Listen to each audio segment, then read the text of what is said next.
Kamal Monnoo, Aitchison Alumni from 1969 to 1978.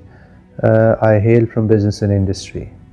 I take it the institution was established back in 1886 with an underlying purpose to train the chieftains of the time and for imparting leadership qualities. And this over time has become ingrained in the very ethos of the institution. The very structure, the operative structure of the college, both in academics and sports, contribute to this, with a constant reminder by the college management on mottos and your moral bearings, your moral compass, things like perseverance commands success, facta non verba, deeds not words, play hard, play fair, etc. So this was the leadership part which becomes inculcated in you by the institution over time, with the time you spend over there. And the global perspective, Aitchison has a very strong and it has a tremendous international connectivity. Even at our time, I remember that Aitchison teams in sports, in essay writing competition, debating, were competing internationally.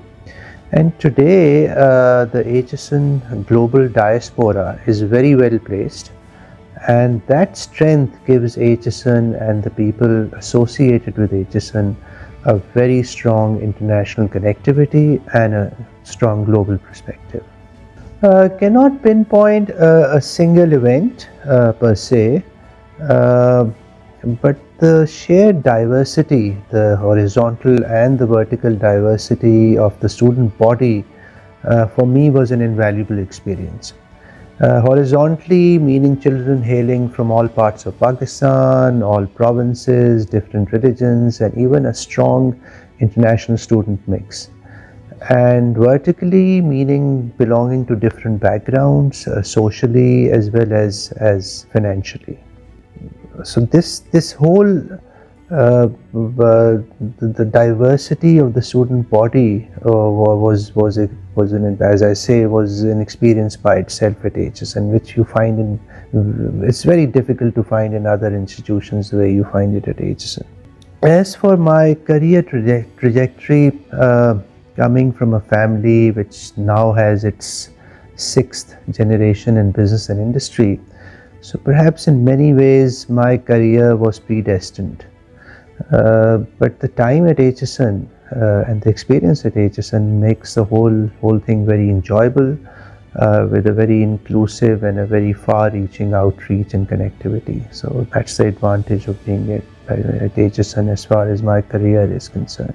Well, the meets with the Lawrence College Ghoda Gali and the inter-house competitions were always very intense, played out with a lot of spirit and intensity, but obviously always with an underlying understanding of being fair, and the sportsmanship spirit was always there. But when we talk about the spirit of the institution or the spirit of Aitchison, I think it comes in a very different way, which is slowly, gradually but surely built into each student as he spends his time at Aitchison. And what I would like to narrate is that in those days, at the onset of vacations, there were school parties dispatched to various cities of Pakistan where students were coming from, and invariably a teacher was assigned to accompany the boys and dispatch them back to their respective houses.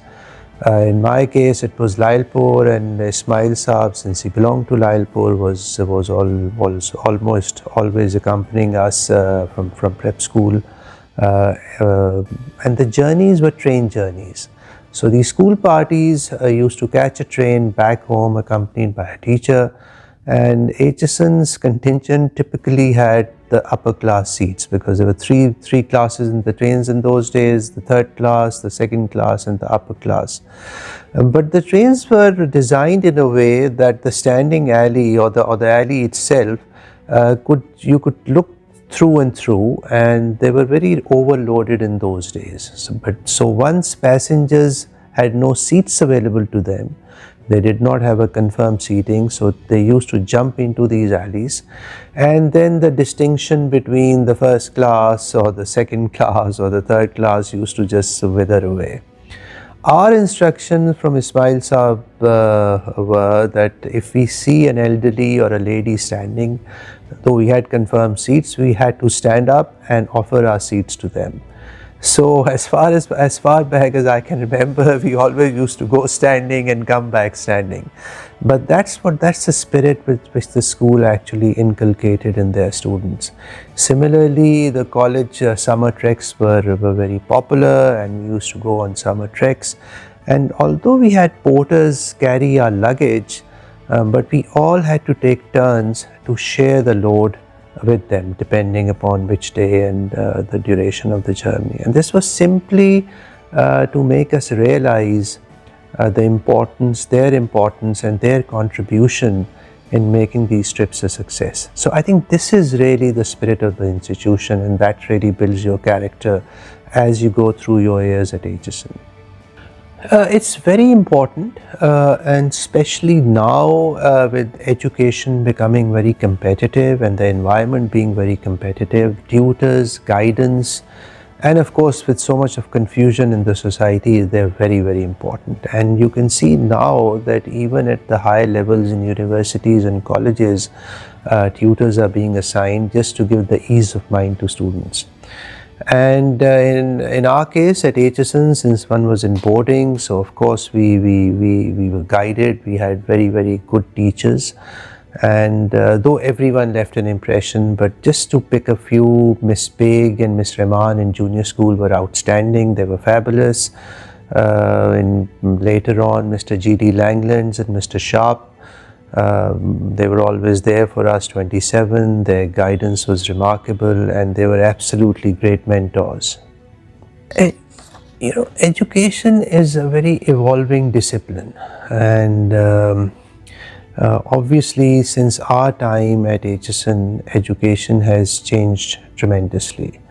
In terms of information technology, the development there. Remember, we did not have computers at our time at Aitchison. New things have come to the center of the plate. For example, responsible governance was being talked about at that time, but now it's become an essential kind of a conversation in the academic communities. Environment has become, as I say again, come back into the center of the plate, because obviously the green effects and so on and so forth. Artificial intelligence, we've talked about that before, so that's come into play as well. So all these elements which were not really there before, is they're now very much part in equitable growth, meaning that everyone should be included, and if there's a growth, there needs to be an equitable distribution for that. So these are all the topics which may have been there at the time, but they were not so active as what they are today. And today's education, I feel, both the faculty and the students, the education itself has to practically grapple with all these questions to be able to satisfy the students on colleges and on campuses and so on. It's important because, remember, you've spent some very valuable time, years, and friendships formed in those years of your life. The bonds and the friendships are everlasting, and there are many ways you can remain connected. The alumni bodies, so you can be a member of those. Schools have their own initiatives and events. You can participate in those. For example, then you can give back to the institution by helping them out in their different ventures, or even selecting a student body. For example, for Yale, I was doing student interviews for quite a few years in Lahore. So that's one way of remaining connected. Then there are donor activities.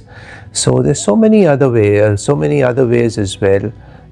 And it's very satisfying. I think one should try and give back to the institution which actually played such a significant role in shaping your career and your personality as well.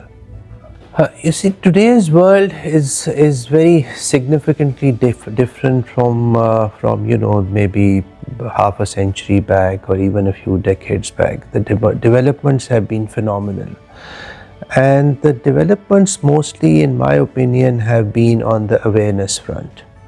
So a lot of things which were doable before or which were kosher earlier are no longer acceptable. So for example, we've seen that the equality on gender, race, creed, they may have been, as I say, they may have been there before, but now they are simply unacceptable.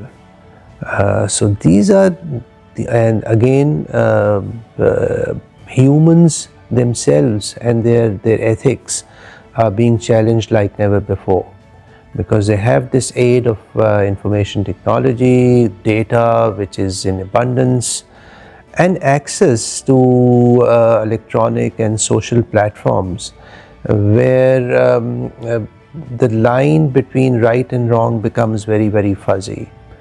So grappling with all these challenges which you find today, which were not there before, is extremely important. And the key to success is not just tackling them, but tackling them in a way that is positive and that harnesses the true potential for one's benefit rather than for one's detriment. I think that's the key difference.